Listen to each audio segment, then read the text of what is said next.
Force marriage. Mumbai की चकाचौंध भरी दुनिया में 23 साल की आर्या अपने करियर में ऊंचाई छूने का सपना देख रही थी। वह एक महत्वाकांक्षी फैशन डिजाइनर थी, जिसकी रचनाएं धीरे धीरे नाम कमा रही थी। उसकी जिंदगी में प्यार के लिए कोई जगह नहीं थी। प्यार उसके लिए एक फिल्मी ख्वाब था, जिसे वह जीने के बजाय देखना पसंद करती थी। दूसरी तरफ था समीर, एक छोटे शहर का बिंदास और जिद्दी लड़का। उसे अपनी फैमिली बिजनेस संभालनी थी, लेकिन उसकी असली चाहत थी कि वह एक फोटोग्राफर बने। उसके पिता चौधरी रणवीर सिंह उसे जबरन शादी के बंधन में बांधने पर तुले हुए थे। समीर और आर्या की दुनिया तब टकराई जब चौधरी रणवीर सिंह ने अपनी पुरानी दोस्ती निभाने के लिए आर्या के माता पिता को शादी का प्रस्ताव दिया। आर्या के माता पिता ने पारिवारिक दबाव और प्रतिष्ठा को देखते हुए बिना आर्या की सहमति के यह रिश्ता पक्का कर दिया। जब आर्या को यह खबर मिली तो वह गुस्से से लाल हो गई। मैं अपनी ज़िंदगी की खुद चुनूंगी, मुझे इस शादी में कोई दिलचस्पी नहीं है, उसने अपने माता पिता से कहा। लेकिन उसकी माँ ने रोते हुए कहा, बेटा, यह हमारे परिवार की इज्जत का सवाल है। समीर अच्छा लड़का है, तुम दोनों शादी के बाद एक दूसरे को समझ लोगे। समीर भी खुश नहीं था। उसने अपने पिता से कहा, पापा, मुझे अपनी ज़िंदगी अपने तरीके से जीने दो, मुझे शादी में कोई दिलचस्पी नहीं है। लेकिन रणवीर सिंह ने साफ कह दिया, यह शादी होगी और तुम्हें इस पर कोई सवाल नहीं उठाना चाहिए। दोनों के विरोध के बावजूद शादी हो गई। आर्या और समीर का रिश्ता किसी फिल्मी झगड़े जैसा था। वे एक दूसरे से बात करने के बजाय बहस करते। आर्या को अपने सपने अधूरे लगते थे और समीर को लगता था कि वह एक कैद में है। आर्या ने एक दिन समीर से गुस्से में कहा, तुम्हारी वजह से मेरी ज़िंदगी बर्बाद हो गई है। समीर ने जवाब दिया, जिंदगी मेरी भी बर्बाद हुई है मैडम, तुम कोई परी नहीं हो और मैं तुम्हारा गुलाम नहीं। लेकिन उनके झगड़ों के बीच उनकी ज़िंदगी में एक अजीब सा तालमेल आने लगा। समीर को आर्या के डिज़ाइंस पसंद आने लगे और आर्या को समीर की फ़ोटोग्राफी। धीरे धीरे दोनों को एहसास हुआ कि वे एक दूसरे के सपनों को समझने लगे हैं। एक दिन समीर ने आर्या से कहा, तुम्हें अपने सपने पूरे करने चाहिए। अगर तुम चाहो तो मैं तुम्हें अपने काम में मदद कर सकता हूँ। आर्या चौंक गई। यह वही समीर था जो हमेशा उसके साथ झगड़ता था। उसने भी कहा, और तुम भी फोटोग्राफी का सपना पूरा करो, तुम्हारे पापा को मनाने का काम मेरा रहेगा। दोनों ने एक दूसरे की मदद से अपने सपनों की उड़ान भरी। समीर ने आर्या की डिज़ाइन की हुई ड्रेस की फोटोग्राफी की और वे दोनों एक टीम की तरह काम करने लगे। काम के बीच उन्हें एहसास हुआ कि उनका रिश्ता अब मजबूरी का नहीं, बल्कि दोस्ती और समझ का बन गया है। धीरे धीरे यह दोस्ती प्यार में बदल गई। एक रात समीर ने आर्या से कहा, शादी हमने मर्जी से नहीं की थी, लेकिन आज मैं तुम्हें अपनी मर्जी से अपनाना चाहता हूँ। क्या तुम मुझसे फिर से शादी करोगी?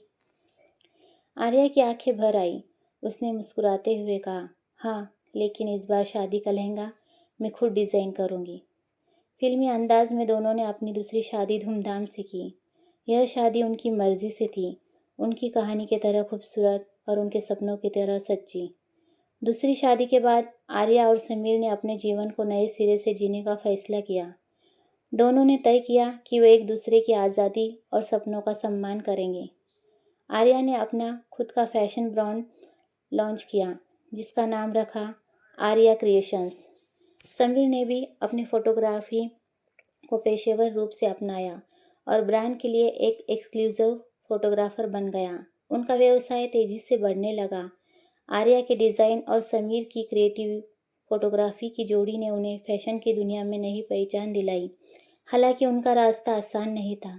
जब आर्या का पहला फैशन शो आयोजित हुआ तो उसके सामने कई चुनौतियां आई। शो की तैयारियों के बीच एक प्रमुख क्लाइंट ने अपने ऑर्डर कैंसिल कर दिए। आर्या तनाव में आ गई। वो डरी हुई थी कि उसका पहला बड़ा मौका नाकाम ना हो जाए। समीर ने उसका हाथ पकड़कर कहा, डरने की ज़रूरत नहीं है। जब तुम इतना बड़ा सपना देख सकती हो तो इसे पूरा करने की ताकत भी तुम्हारे पास है। मैं तुम्हारे साथ हूँ।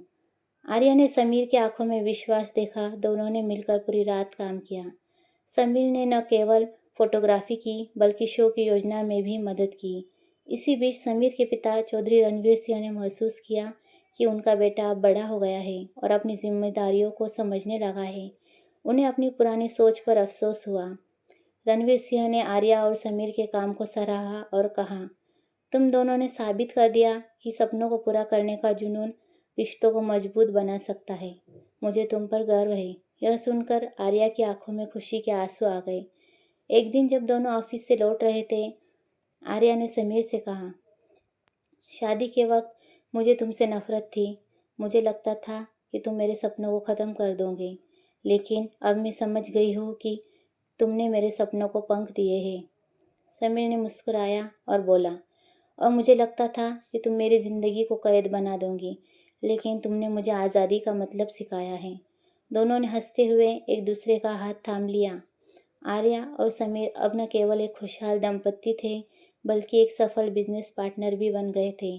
उनकी फैशन कंपनी ने अंतर्राष्ट्रीय स्तर पर पहचान बना ली थी। उनके जीवन में एक नई खुशी तब आई जब आर्या को अपनी पहली अंतर्राष्ट्रीय प्रदर्शनी के लिए आमंत्रित किया गया। हालांकि इस सफलता के बीच उनकी ज़िंदगी में एक और बड़ी जिम्मेदारी आई। आर्या ने समीर को खबर दी, वह माँ बनने वाली है। यह सुनकर समीर का चेहरा खुशी से चमक उठा। उसने तुरंत कहा, अब हमारी ज़िंदगी में एक और कलाकार आने वाला है। जब आर्या और समीर ने अपने माता पिता को यह खुशखबरी दी तो वे भी बेहद खुश हुए। आर्या के माता पिता, जो कभी अपनी बेटी की शादी को लेकर पश्चाताप महसूस करते थे, अब उसकी सफलता देखकर गर्व महसूस कर रहे थे। चौधरी रणवीर सिंह, जो एक कठोर पिता के रूप में जाने जाते थे, अब अपने पोते पोती का इंतज़ार करने लगे थे। समय बीता और आर्या ने एक प्यारे से बेटे को जन्म दिया। समीर ने उसका नामकरण किया आरव, जिसका मतलब है शांति। यह नाम उनके रिश्ते को, उन उलझनों और संघर्षों को दर्शाता था जिन्हें उन्होंने साथ मिलकर सुलझाया था। आर्या ने माँ बनने के बाद भी अपने काम को जारी रखा। समीर ने हर कदम पर उसका साथ दिया। दोनों ने अपनी फैशन कंपनी को एक नई ऊंचाई पर पहुंचाया। आर्या ने अपने अनुभवों से प्रेरित होकर एक नई डिज़ाइन लाइन लॉन्च की, जिसका नाम था बंधन, जो रिश्तों और सपनों के सामंजस्य को दर्शाता था। एक दिन जब वे अपने बेटे आरव के साथ अपने घर के गार्डन में बैठे थे, आर्या ने समीर से कहा, अगर उस दिन ज़बरदस्ती की शादी नहीं हुई होती तो शायद हम कभी नहीं मिलते। समीर ने मुस्कुराते हुए जवाब दिया, शायद, लेकिन जो भी हुआ, आज मैं इसे अपना सबसे बड़ा तोहफा मानता हूँ। आरव ने अपने पिता का कैमरा उठाया और अपनी माँ की तस्वीर लेने की कोशिश की। आर्या और समीर ने एक दूसरे को देखा और हंस पड़े। वे जानते थे कि उनकी कहानी अब आरव के सपनों के साथ आगे बढ़ने वाली है। कभी कभी मुश्किल परिस्थितियाँ हमें हमारी असली ताकत और सच्चे साथी से मिलवाती है।